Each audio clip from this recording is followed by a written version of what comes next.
se faz o seguinte, será que eu não consigo trazer toda a bagagem que eu tenho para cá? Será que eu não vou conseguir fazer a diferença na vida daquelas pessoas que estão em situação de rua? Se eu não vou conseguir melhorar o ensino? Se eu não vou conseguir melhorar a infraestrutura? Embora a infraestrutura seja boa, mas tem muita coisa para fazer. E aí a gente percebe, eu acho que dá, eu entendo que sim, eu entendo que a gente pode construir aqui um bom time, montar um bom plano e fazer a diferença, que é o que interessa no final das contas. O presidente me colocou esse desafio, era importante para ele ter alguém alinhado com ele, concorrendo aqui em São Paulo, então tinha uma questão política de fundo também. Relutei, e aí uma coisa interessante. Relutou? Relutei. Sabe por quê? A gente tem medo. Você pensa, puxa, São Paulo... Dá medo. Dá medo. Só que aí você pensa o seguinte, Moisés, que era Moisés, quando foi chamado por Deus, ele viu a sarça ardendo que não se consumia. Nessa analogia, o Tarcísio é Moisés e Bolsonaro é Deus? Não, quem somos nós? De jeito nenhum. Mas o que eu quero dizer é que o medo é uma coisa muito humana, e mesmo aqueles ungidos, mesmo aqueles escolhidos, têm medo também. E Deus deu a missão a Moisés, olha, vai lá no faraó e liberta meu povo, traz o meu povo. O que que Moisés fez? Eu? Vou nada, passa essa missão para outro. Só que o que Deus disse para ele logo na sequência? Deus é contigo, eu sou contigo. E eu recebi essa mensagem muitas vezes, eu sou um cara muito cristão, muito espiritualizado, e eu entendi que era um projeto de Deus, porque não é normal a quantidade de porta que se abriu, desde que a gente tomou a decisão de vir para cá, para São Paulo. É uma coisa impressionante. O que tu quer dizer com isso, portas que se abriram? Vou dar o primeiro exemplo, primeira porta que se abriu, a decisão do Geraldo Alckmin, de concorrer com Lula. Ou seja, ele dá uma guinada à esquerda, ele, de certa forma, puxa o freio de mão, dá um cavalo de pau, um 180 na trajetória dele, uma coisa que o próprio eleitorado dele nunca entendeu. Como assim? Né? Você vai com a esquerda, você combateu a esquerda a sua vida toda, mas isso abriu uma porta. Na verdade, você tinha uma massa de eleitores no interior que ficou desamparada, que ficou sem uma referência. Ele era a referência para essa turma. E outras coisas foram acontecendo, as portas foram se abrindo, a gente foi consolidando essa candidatura, construímos um time de plano de governo, construímos um plano, as pessoas foram aderindo a esse plano e a gente foi se fortalecendo e a gente vai se apaixonando pelo plano. A gente vai conversando com as pessoas, vai percebendo, puxa, eu podia fazer a diferença aqui, isso aqui dá para fazer. E eu nunca pedi a Deus assim, olha, eu quero ser o governador de São Paulo, eu quero ganhar a eleição. Eu sempre pedi a Deus, faça segundo a sua vontade, porque se for da sua vontade, que eu possa ser um instrumento, que eu possa montar um bom time, fazer a diferença, que dê certo. E se não for, que não dê. E eu tenho que entender isso. E Deus está abrindo as portas. E sempre fiz isso, sempre coloquei nas mãos de Deus.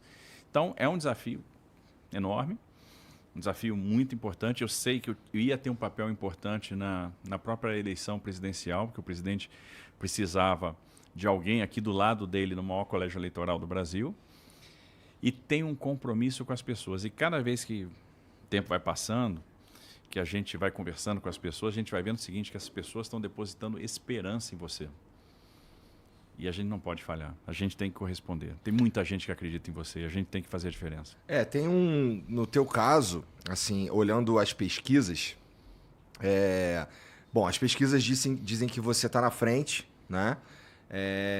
Mas tem uma parcela do eleitorado que não está muito contigo, que é a galera que você está falando aí que queria, que via ali uma oportunidade de ajudar e tal, são os desempregados, são as pessoas assim mais pobres e tal, não sei o quê.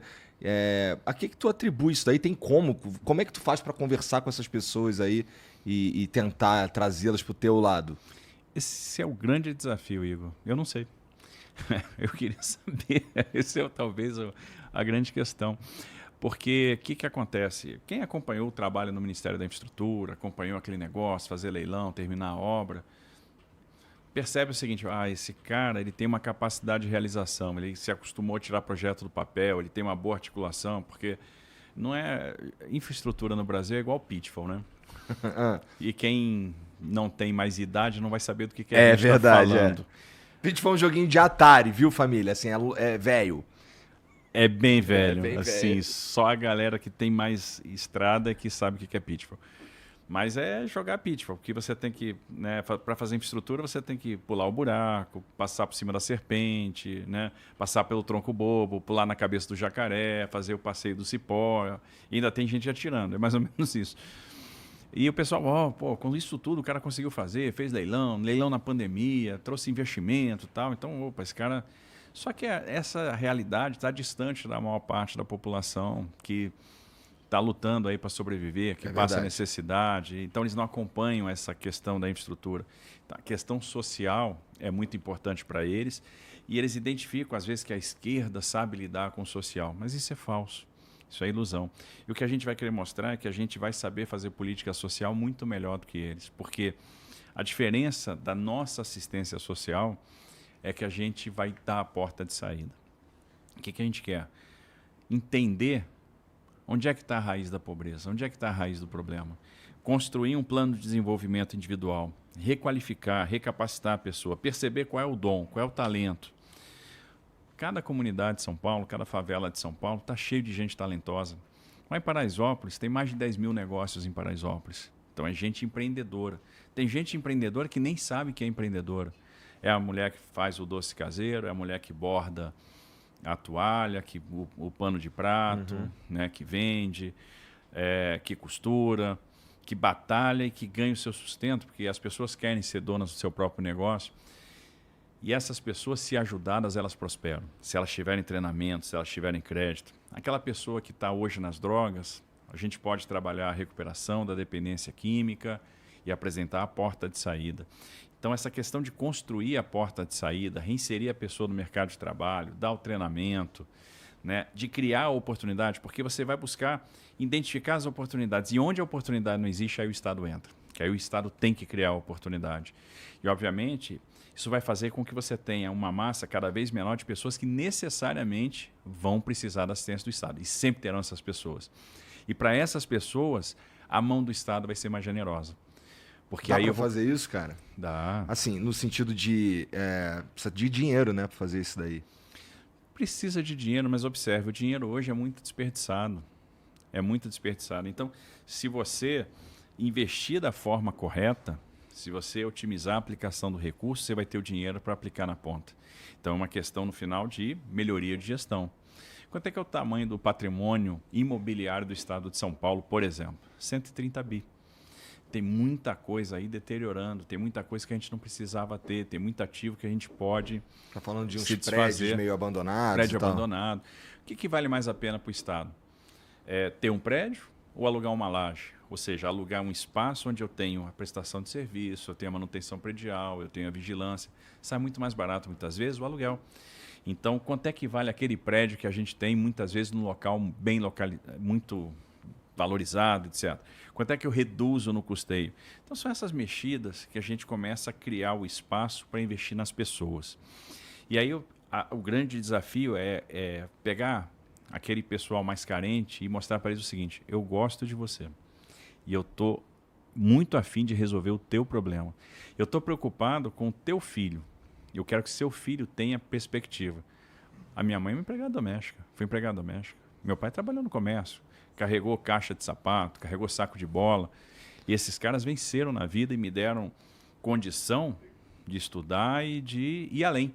É o que todo pai quer, que o filho vá além, chegue mais longe.